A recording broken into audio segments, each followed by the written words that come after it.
Hello दोस्तों, मैं आपके लिए एक ज़बरदस्त ट्रिक लेके आया हूँ। जो भी हाई स्कूल और इंटर के परीक्षार्थी हैं और जो परीक्षा में अच्छा नंबर पाना चाहते हैं, उनके लिए ये ज़ोरदार ट्रिक है और ये ट्रिक जो है 100% काम करेगी। अगर आप इस ट्रिक के अनुसार काम करेंगे, तो आपको अच्छे नंबर ज़रूर प्राप्त होंगे। क्योंकि जो नंबर कम आते हैं, उसमें कुछ न कुछ हमारी गलतियाँ रहती हैं, जिसके कारण हमारे जो नंबर हैं वो ढंग से नहीं आ पाते हैं। क्योंकि हम जो है पेपर के सभी प्रश्नों को हल नहीं कर पाते हैं, इतना समय जो है हमें नहीं मिल पाता है। फिर भी मेरा आपको सजेशन है कि सभी प्रश्न हल करें, किसी भी प्रश्न को छोड़ें नहीं। क्योंकि अगर आप ज़्यादा मार्क्स लाना चाहते हो तो ये तभी संभव है जब आप सभी प्रश्न हल करेंगे। अब सभी प्रश्न आपको जब हल करने हैं तो इसके लिए मैं आपको एक मॉडल के माध्यम से समझाने की कोशिश करूँगा। इसके लिए मैं एक पेपर लाया हूँ जो भूगोल विषय का है और 2022 का है। देखिए, हम लोग अपना समय बर्बाद करते हैं तो मैं पहले आपको इसमें लिखी बातों को पढ़ कर के सुना देता हूँ। देखिए, समय 3 घंटे है। इस प्रश्न में कुल 26 प्रश्न हैं। सभी प्रश्न अनिवार्य हैं। प्रत्येक प्रश्न के लिए नियत अंक उसके सम्मुख दर्शाए गए हैं। प्रश्न संख्या 1 से 10 तक अति लघुत्तरीय प्रश्न है। ये जो है पुराना है, अब नया पैटर्न आ चुका है, तो शायद इनकी संख्या बढ़ कर के 14 या 15 या 16 हो सकती है 1 नंबर के प्रश्नों की। तो इसके लिए केवल एक प्रत्येक प्रश्न के लिए 1 अंक निर्धारित है, 1 अंक वालों के लिए, 1 से 10 तक के लिए। प्रत्येक का उत्तर 20 शब्दों में देना है। यानी जो अति लघुत्तरीय प्रश्न है, 1 नंबर का प्रश्न है, उसका जो जवाब है हमें 20 शब्दों में देना है। इससे अधिक ना हो, इससे अधिक नहीं होना चाहिए। अगला लिखा हुआ है प्रश्न संख्या 11 से 20 तक लघु उत्तरीय 3 अंकों के प्रश्न हैं। जो लघु उत्तरीय प्रश्न है वो 3 अंकों के प्रश्न हैं और प्रत्येक का उत्तर जो है 80 शब्दों से अधिक ना हो। तो शब्द सीमा दी हुई है कि कम से कम 80 शब्द जो है 3 नंबर के प्रश्न के लिए होना चाहिए। इसके बाद लिखा हुआ है प्रश्न संख्या 21 से 25 तक दीर्घ उत्तरीय 5 अंकों के प्रश्न, यानी 5 अंकों के 21 से 25 तक यानी 5 प्रश्न हैं। तो प्रत्येक प्रश्न का उत्तर 150 शब्द, कम से कम जो है 150 शब्द में देना है, इससे अधिक ना हो। अब प्रश्न संख्या 26 जो है भूगोल में मानचित्र से संबंधित होती है। तो इसमें मानचित्र में जो चीज़ पूछी जाती है तो उसको उसमें दर्शाना पड़ता है। अब देखिए, बात को समझने की कोशिश कीजिए। तो ये तो आपने पेपर देखा। अब देखिए पेपर में प्रश्न देखिए, 1 2 3 4 5 6 7 8 9 10 11 12 यानी 10 तक एक एक नंबर के हैं। और 11 से लेकर के 11 12 13 14 15 16 17 18 19 20, ये 20 तक जो है 3 अंक के हैं। और 21 से 25 तक जो है ये 5 नंबर के हैं। देखिए, और जो ये 26वां प्रश्न है, ये प्रश्न जो है मानचित्र में दर्शाने वाला है। तो देखिए इसमें क्या दिया हुआ है। ये भूगोल का पेपर था तो इसलिए मैंने भूगोल का चित्र डाला हुआ है। हाई स्कूल और इंटर में हम अच्छे नंबर लाने के लिए क्या कर सकते हैं, तो ये क्या कर सकते हैं हम, इसे सभी प्रश्न हल करें। सभी प्रश्न हल कैसे करेंगे, अब ये भी एक समस्या है। देखिए, समस्या हमारे सामने क्या आती है। क्या आपने गौर किया है कि आपके पेपर में कुल कितने प्रश्न होते हैं। तो अभी मैंने भूगोल के पेपर से आपको समझाने की कोशिश की है, इस प्रश्न का उत्तर देने की कोशिश की है कि कम से कम जो है 25 या 26 प्रश्न जो है एक पेपर में होती हैं। चाहे अर्थशास्त्र हो, चाहे भूगोल हो, ये आपके जो या राजनीति विज्ञान हो, इनमें जो है इस प्रकार की व्यवस्था है। कम से कम 25 26 या 27 28 प्रश्न भी हो सकते हैं। तो ये मैंने आपको समझाने की कोशिश की है। तो अब देखिए, जो आपके 25 या 26 अंक के प्रश्न हैं, तो 1 नंबर के कितने प्रश्न होते हैं इसमें? तो इस पेपर के अनुसार 1 नंबर के लगभग जो है कितने प्रश्न होते हैं, 10 प्रश्न हैं इस पेपर के अनुसार। अब जो नया है पैटर्न, उसके अनुसार 14 या 15 भी हो सकते हैं और 16 भी हो सकते हैं 1-1 नंबर के। इसमें से बहुविकल्पी होंगे और 1-1 नंबर के होंगे, ठीक है? तो आप इस चीज़ का ध्यान देंगे। इसके बाद इसी पेपर में 3 या 2 नंबर के प्रश्नों की संख्या, यानी 3 नंबर के प्रश्नों की संख्या इस पेपर में कितनी दी है? 10 दी हुई है। तो ऐसे ही 5 नंबर के प्रश्नों की संख्या कितनी होती है? तो 5 नंबरों की प्रश्नों की संख्या इसमें 6 दी है, तो हमने 6 मान लिए, तो 6 है। तो ठीक है, तो इस प्रकार से पूरा 70 नंबर का जो भूगोल का पेपर होता है, तो 70 नंबर आपके जो हैं पूरे हो गए हैं, ठीक है। अब देखिए 5 नंबर के प्रश्नों में कितना लिखना चाहिए। अब होता क्या है कि बच्चे जो है 5 कई बच्चे क्या करते हैं कि 5 नंबर के प्रश्नों को लिखते हैं और 5 नंबर के प्रश्न में एक ही प्रश्न में 6-7 पेज भर देते हैं। तो अगर वो 6-7 पेज भी भरेंगे तो उन्हें मिलने 5 ही नंबर हैं। 5 भी मिलते या नहीं। तो अगर आप एक पेपर 1 पेज या डेढ़ पेज या ज़्यादा से ज़्यादा 2 पेज के अंतर्गत अगर अपने 5 नंबर के प्रश्न को हल कर दें और उसमें मेन बातों को लिख दें, तो आपको इसमें 4 या 5 नंबर आसानी से मिल जाएँगे। लेकिन आपको अपने लिखने की जो क्षमता है, वो एक तो बढ़ानी होगी, निरंतर प्रयास करना होगा और एक दूसरा जो है प्रश्नों के उत्तर किस शब्द सीमा के अंतर्गत देना है, इस पर अपना ध्यान लगाना होगा। तो 5 नंबर के प्रश्न के लिए 1 पेज या डेढ़ पेज अधिकतम ज़्यादा ही लिखना है तो 2 पेज से कभी भी ज़्यादा ना लिखें। क्योंकि इससे आपके समय की क्या होगी, बर्बादी होगी, आप और प्रश्नों को समय नहीं दे पाएँगे। अब 1 या 2 लाइन आवश्यक होने पर देखिए 1 नंबर के प्रश्नों में कितना लिखना चाहिए? तो 1 नंबर के प्रश्न में हमें कम से कम 1 या 2 लाइन लिखना चाहिए। अगर ज़्यादा ही हो गया तो 1 आध लाइन और बढ़ा सकते हैं। वैसे इसमें ज़्यादा लिखने की ज़रूरत नहीं होती है। अगर आप ज़्यादा लिखते हैं तो एग्ज़ामिनर समझ जाता है कि आप केवल डिंग मार रहे हैं। तो एक मैंने देखा कि एक बच्चा जो है कई बच्चे जो हैं 1 नंबर के प्रश्नों में 2-2 3-3 पेज भर देते हैं। तो 2-2 3-3 पेज भर के भी जब उनके ज़ीरो आते हैं तब क्या फ़ायदा है उससे? मतलब 1 नंबर के प्रश्न को हम इतना लंबा क्यों खींचें, जिससे हमें कोई फ़ायदा होने का ही नहीं। तो अगर आपको उसका उत्तर आता है, तो 1 या 2 लाइन के अंतर्गत उसका उत्तर दे दें। अगर ज़्यादा समझ रहे हो तो 1 आध लाइन और बढ़ा सकते हैं। तो इसके बाद 3 नंबर के उत्तर में कितनी लाइनों का होना होना चाहिए? अब 3 नंबर का जो प्रश्न है, उसमें भी ज़्यादा 2-4 पेज नहीं लिखने चाहिए, क्योंकि अगर हम उसमें ज़्यादा बढ़ाकर चढ़ाकर लिखेंगे, तो उससे क्या होगा कि हमारे और प्रश्नों को करने का समय नष्ट हो जाएगा। तो उस समय को बचाने के लिए हमें क्या करना पड़ेगा, इनको भी एक निर्धारित सीमा में लिखना पड़ेगा। जैसे 7 या 8 लाइन का होना चाहिए और अगर ज़्यादा ही आवश्यकता पड़ रही है, तो 1-2 लाइन और बढ़ा दी। तो इससे ज़्यादा हमें इसे नहीं लिखना चाहिए। अगर हम इसमें 2 पेज, डेढ़ पेज लिखेंगे, तो इससे जो है हमारे समय की कटत होगी, समय बच नहीं पाएगा, समय का ह्रास होगा और हम अपने टाइम को वेस्ट करेंगे। तो इस चीज़ का भी आप ध्यान देंगे कि जो 3 नंबर के प्रश्न हैं, जो लघु उत्तरीय प्रश्न हैं, उन्हें हम कम से कम जो है 7-8 लाइन में पूरा कर लें। इसके बाद कितने नंबर के प्रश्न में कितना लिखना चाहिए? तो ये 5 नंबर के प्रश्न है, ये जो थोड़ा इस ब्लर हो गया है तो इससे दिख नहीं रहा है। तो 5 नंबर के प्रश्न में कितना लिखना चाहिए?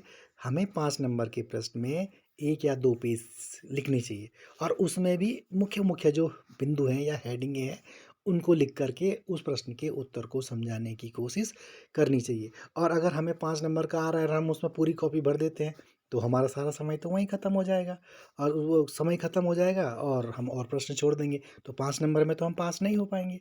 तो इसीलिए हमें इन चीज़ों का ध्यान ज़रूर रखना है कि किस प्रश्न में कितना लिखना है।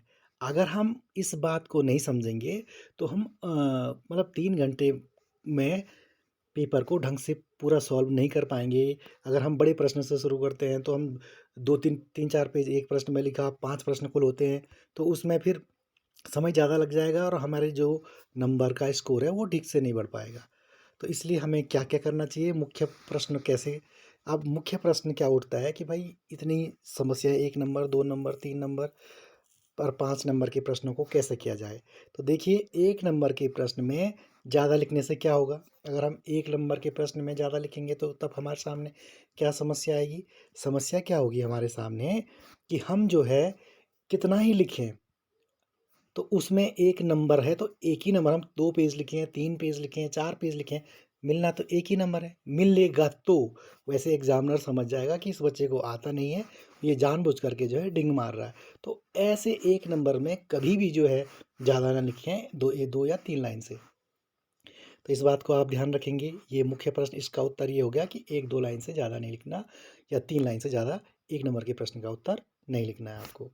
इसके बाद आता है 3 नंबर्स में ज़्यादा लिखने से क्या होगा? अब देखिए 3 नंबर का प्रश्न है, हम उसमें भी 4-5 पेज लिख दें, तो इसमें भी हमारा समय का ह्रास होगा। तो हमें मानक के अनुसार जो उन्होंने लिखा हुआ 80 शब्द, इससे ज़्यादा नहीं लिखना है, यानी 7-8 लाइन या 9-10 लाइन से ज़्यादा इसका उत्तर नहीं लिखना है। अगर हम बढ़ा-चढ़ा कर के लिखते हैं, तो इससे क्या होगा, हमारे समय का ह्रास होगा, और समय का ह्रास होगा तो हम और प्रश्नों को समय नहीं दे पाएँगे, और अगर जब हम और प्रश्नों को समय नहीं दे पाएँगे, तो हमारे जो नंबर हैं, वो कम आएँगे। तो इसलिए आप इस बात का ध्यान रखें कि इसमें भी आप जो है मानक से ज़्यादा ना लिखें। अब अच्छे नंबर पाने हेतु आपके लिए सुझाव हैं। अब अच्छे नंबर कैसे आएँगे आपके? अच्छे नंबर आने के लिए पहले उन प्रश्नों को करें जो प्रश्न आपको पूरे आते हैं, ढंग से आते हैं। पहले उन प्रश्नों को आपको कर लेना है, क्योंकि आदमी जो है उस समय जल्दबाजी में भूल भी जाता है, तो पहले जो प्रश्न आपको आते हैं उसको आप कर लें। प्रश्न नंबर डालें, जो नंबर पेपर में पड़ा है वही नंबर आप डालें, और उसके आधार पर जो है आप उस प्रश्न को हल करें। उसके बाद के प्रश्नों में जो आपको कम, उसके बाद आपने क्या करना है, जो प्रश्न आपको कम आते हैं उन प्रश्नों को आपने फिर हल करना है। अब आप कहेंगे कि कम आते हैं, अरे जो प्रश्न पूछा गया है उससे संबंधित बातों को उसे लिखिए। अगर आपको कम आते हैं, जानकारी कम है, तो उससे संबंधित आप जो भी जानते हैं तो आप उसके उत्तर में लिख सकते हैं। लेकिन देखिए, मैंने आपको पहले भी बताया कि लिमिट का ध्यान रखें, ज़्यादा ना लिखें, जितनी ज़रूरत है उतना ही लिखें। उससे संबंधित जो भी आप जान रहे हैं उस बात को उसके अंतर्गत आप लिखेंगे। अब पूरे पेपर को हल करने की कोशिश करें। जो आपका पेपर है उसको पूरा हल करने की कोशिश करनी है। क्यों? कि अगर आप पूरा हल करेंगे, जभी आपको नंबर मिल पाएँगे। माना कि आपने 1 नंबर के प्रश्न में तो भाई सॉलिड नंबर मिलेंगे, अगर आपने सही लिखा है तो सही मिलेंगे, नहीं तो नहीं। अगर 2 नंबर का प्रश्न आपने उसमें कुछ लाइनें लिखी हुई हैं, तो उस जो भी आपका मूल्यांकनकर्ता होंगे, जो भी आपके एग्ज़ामिनर होंगे, वो आपको 0 नंबर नहीं देंगे। उसमें 1 या 2 नंबर ज़रूर रखेंगे। तो आप इस आधार पर जो है क्या करेंगे कि कोई प्रश्न छोड़ेंगे नहीं, उसमें आप लिमिट से जो है लिखेंगे। अगर लिमिट से नहीं लिखेंगे तो आपको दिक्कत हो जाएगी, समय का मैनेजमेंट नहीं होगा। तो इसलिए पूरे पेपर को हल करने की कोशिश करना है, तो मानक के अनुसार जो है आप करने की कोशिश करना, और जो प्रश्न नहीं आते उन्हें बाद में करना, लेकिन जो प्रश्न से संबंधित बातें ही उसके उत्तर में आप लिख सकते हो, तो आपके वहाँ पर तो अगर 1-1 नंबर भी आएँगे, 10 प्रश्न हैं तो 10 नंबर वैसे ही आ जाएँगे। कहीं 1, कहीं 2, कहीं 1, कहीं 2, आधा-आधा भी मान लो। 5 में 2-2 आए और 5 में 1-1 आए, 5 ये 10 और 5 15 नंबर तो आपके ऐसे ही बढ़ गए। तो ये आप ज़रूर सोच के चलें। तो इस प्रकार से आप पेपर को करें। अब देखिए, समय का मैनेजमेंट इस प्रकार करें कि 3 घंटे में आपका पेपर पूरा हो जाए। जो आपका समय है, आपको निश्चित 3 घंटे मिलें, तो उसमें आप इस प्रकार से मैनेजमेंट बिठाएँ कि आप जो है सारे पेपर को, यानी पूरे पेपर को 3 घंटे में हल कर पाएँ। इसके लिए आपके लिए क्या सजेशन है? सजेशन ये है कि आपको लिखने की प्रैक्टिस होनी चाहिए। अब आप लोग अगर लिखने में पहले से लिख नहीं रहे हो, केवल पेपरों के दौरान लिखोगे तो आपको बड़ी दिक्कत होगी, आप लिख नहीं पाएँगे, आपके हाथ थक जाएँगे। तो आपको जो है पहले से ही लिखने की प्रैक्टिस करनी चाहिए। तो कोशिश ये करें कि 3 घंटे में आपके पूरे 25 या 26 क्वेश्चन हो जाएँ। अब देखिए, समय का मैनेजमेंट इस प्रकार करें कि 3 घंटे में हो जाए। अब मैंने देखा है अक्सर कई बच्चे क्या करते हैं कि जैसे पेपर हो रहा होगा तो पेपर में 2-4 लाइन छोड़ के प्रश्न लिख देते हैं, और इधर-उधर ढूँढ देखते रहते हैं, मौके की तलाश करते रहते हैं कि किस समय जो है हम मौका मिलेगा, और इस प्रकार से ये लोग भी अपने समय को गँवाते हैं। उनको भी इस प्रकार के अपना समय नहीं गँवाना चाहिए। जो प्रश्न उन्हें आते हैं उन्हें पहले कर देना चाहिए, जो कम आते हैं उनको बाद में कर लेना चाहिए। ये इस तरीके का अगर तैयारी करेंगे और उनमें लिखेंगे उसी प्रश्न के अनुसार लिखेंगे, तो आपके निश्चित ही जो मार्क्स हैं, जो अंक हैं, वो बढ़ेंगे। तो मेरा आपको सजेशन यही है कि समय का सदुपयोग करें, अपने समय को बर्बाद ना करें। कई बच्चे मैंने देखा कि वो केवल अपना पेपर शॉर्टकट में जितना आया किया और बाद में बैठे रहते हैं। तो मेरा उनके लिए सजेशन है, जो प्रश्न आपने नहीं किए हैं, प्रश्न नंबर, उनको आप कर दीजिए। उनसे संबंधित बातें लिख करके जैसे-तैसे उनको कर लीजिए, चाहे 2 नंबर का है, चाहे 5 नंबर का है। 1 नंबर वाले में तो चाहे आप कितना भी लिखें, तो मैंने आपको पहले ही बता दिया कि 1 नंबर में ज़्यादा गुंजाइश नहीं होती है, तो इसलिए 2 या 3 लाइन से ज़्यादा लिखना भी उचित नहीं है। लेकिन 2 नंबर या 5 नंबर में आप लिख सकते हो। मैंने अक्सर देखा है कि जो 5 नंबर के क्वेश्चन होते हैं, उसमें बच्चे 1 लाइन लिख रहे हैं। जब बच्चा एक लाइन लिख रहा है, केवल प्रश्न उतार रहा है, तो कौन उसको नंबर देगा? तो मेरा आपको सजेशन है कि कम से कम उसमें 1 पेज तो कम से कम लिखने का प्रयास कीजिए ही कीजिए। कम से कम 1 पेज तो लिखना ही पड़ेगा आपको उस प्रश्न से संबंधित।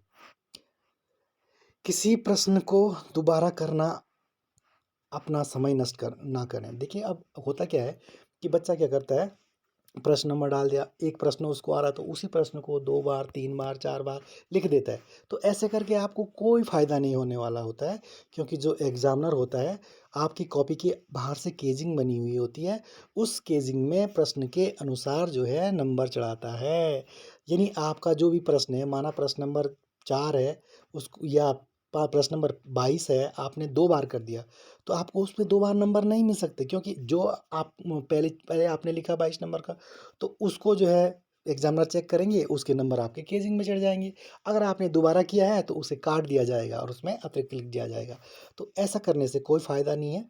आप किसी भी प्रश्न को दोबारा ना करें, क्योंकि उससे आपका समय नष्ट। अगर 1 आध नंबर का अगर आप दोबारा कर रहे हैं तो पहले वाले को आपको काटना पड़ेगा। जो पहला आपने लिखा है, आपको लगता है कि ये गलत है, तो आप उसे काट दें, पहले अपनी पेन से उसे काट दें और तब जा कर के दूसरी जगह पे वो प्रश्न नंबर डालें, तब लिखें। तो कटे हुए प्रश्न पर जो है, तब एग्ज़ामिनर सोचेगा कि शायद इसने आगे किया होगा, तो ऐसा आप कर सकते हैं। तो किसी भी प्रश्न को दोबारा ना करें, ये क्योंकि आपका समय ही इससे नष्ट होगा और नंबर भी आपको नहीं मिलेंगे। तो इसीलिए इसके बजाय आप ऐसा प्रश्न कीजिए जो आपको कम आता है। ऐसे प्रश्न को कर दीजिए, तो इससे जो है आपका स्कोर क्या होगा, बढ़ जाएगा। प्रश्न नंबर वही डालें जो प्रश्न पत्र या पेपर में दिया गया हो। आपको क्या करना है, अपनी तरफ से कोई प्रश्न नंबर नहीं बनाना है। जो प्रश्न पेपर में जो नंबर दिए हैं, प्रश्न नंबर 1, तो उसमें 1 ही लिखना है। जो 22 नंबर का प्रश्न है, अगर आप उसको पहले भी कर रहे 22 नंबर का, तो प्रश्न नंबर 22 लिख करके उसका उत्तर आप लिख देंगे। अपनी तरफ से कोई नंबर नहीं डालेंगे, जो नंबर पेपर में छपा है उसी के अनुसार आप काम करेंगे। चाहे आप पहले 25वां करो तो 25वां प्रश्न करें तो 25 नंबर डालो और उसका उत्तर लिखना शुरू कर दो। आप अगर 20वां करें तो 20 नंबर डालो और उसका उत्तर लिखना शुरू कर दो। आप अगर 15वां करें तो 15 नंबर डालो और उसका उत्तर लिखना शुरू कर दो। तो इस प्रकार से अगर आप सारे प्रश्नों को करेंगे, तो आप जो हैं सफलता की ऊंचाइयों को छू पाएंगे और आप जो है अच्छे नंबर प्राप्त कर पाएंगे। आपको आपकी परीक्षा के लिए अच्छे नंबर प्राप्त करने के लिए इन्हीं शुभकामनाओं के साथ धन्यवाद कि आपने जो है अपना कीमती समय मुझे दिया। धन्यवाद। मैं भगवान से प्रार्थना करूंगा कि आप लोगों के अच्छे नंबर आए, लेकिन आप इस फार्मूले को ज़रूर यूज़ करना, तभी जा कर के आप अच्छे नंबर प्राप्त कर सकोगे। धन्यवाद।